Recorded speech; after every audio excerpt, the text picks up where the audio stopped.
oyster. Character. The final literary device necessary for a narrative is the characters that live in it.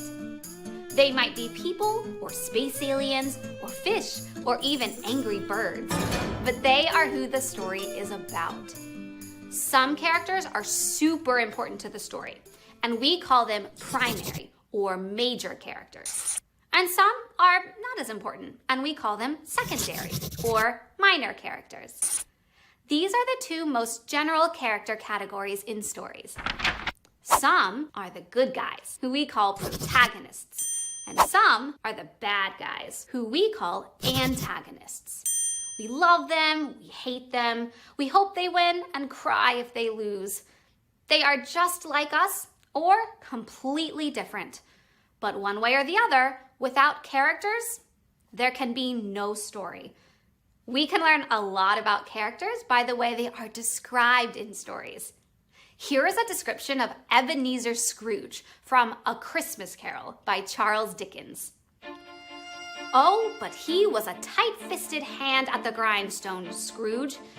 A squeezing, wrenching, grasping, scraping, clutching, covetous old sinner, hard and sharp as flint, from which no steel had ever struck out generous fire, secret and self-contained, and solitary as an oyster.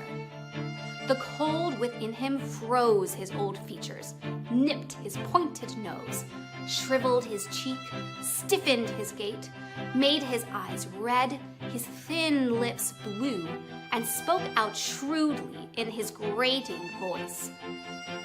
What fun Dickens must have had writing this cantankerous character. From this passage, we know Scrooge is mean, cheap, keeps secrets, treats his employees poorly, and his physical description isn't much better. The meanness within him has worked its way to the outside of him, and now he is as mean and cold-looking as he feels on the inside. This description of Scrooge is early on in the story, and it tells us a lot about him. But what we haven't learned is why. What happened in his life to make him so miserable? And that's what the rest of the story is about. We can learn a lot about a narrative by deciding how important each character is. Some characters are so important to a story that without them, the story simply wouldn't exist. And we call them primary or major characters. For example, what would A Christmas Carol be without Ebenezer Scrooge? Not much, that's for sure. For this reason, Scrooge is a primary character in A Christmas Carol. Here's another way to think about primary and secondary characters in a narrative. Imagine a story about a teenage girl who dreams of one day winning a national surfing event. Every day, her friends go with her to the beach and sit on the sand in the sun, watching her and cheering her on. Sometimes she takes lessons from a professional, and other times she has to stay home to take care of her little brother. One day, she almost gets eaten by a shark. After 3 years of hard work, she enters her first surfing tournament and wins. In this story, the girl with a dream to surf is the primary character. And her friends, her coach, her little brother, even the shark may be secondary characters to the story, because without any one of them, the story could still happen. However, without the girl with a dream to surf, we just don't have a story. Another way to look at characters is by figuring out which ones are the protagonists, the good guys, and which are the antagonists, the bad guys. In the story about Little Red Riding Hood, she is the protagonist, and the wolf is the antagonist, because she was just trying to do the right thing and help her grandmother, but he was trying to eat them both. In our story about the surfing girl, she is the protagonist who is trying to do something with her life, and the shark could be seen as the antagonist. Sometimes it's not entirely clear who the protagonist and antagonists are in a story. In the novel Moby Dick by Herman Melville, Captain Ahab is the protagonist who is hunting the white whale to get revenge for biting off his leg. And the whale is the antagonist for biting off Captain Ahab's leg and hunting him.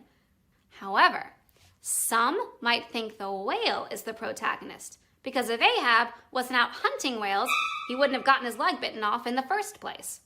The whale was just protecting itself and its family. Since Ahab was trying to make a living hunting whales, the protagonist-antagonist lines become even more blurred. But for the most part, it's usually fairly easy to see who the good guys, the protagonists, and who the bad guys, the antagonists, are in stories. Let's review. Question number 1.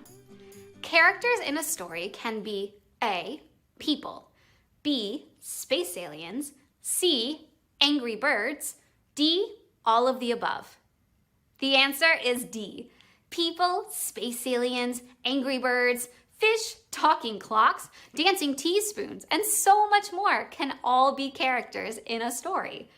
The types of characters in a story are limited only by the imagination of the writer. Question number 2. Characters in a story can be split into a number of different categories, but 2 of those categories are the most general. Are they A, happy or sad characters, B, primary or secondary characters, C, the bosses and the worker characters? The answer is B, primary or major characters and secondary or minor characters are the most general categories of characters in a story. Question 3. Who is the good guy in a story? Is it A, the protagonist, or B, the antagonist? The answer is A. The protagonist is the good guy in a story. Thinking question. Can you write a 3-paragraph narrative complete with plot, tone and mood, setting, and characters?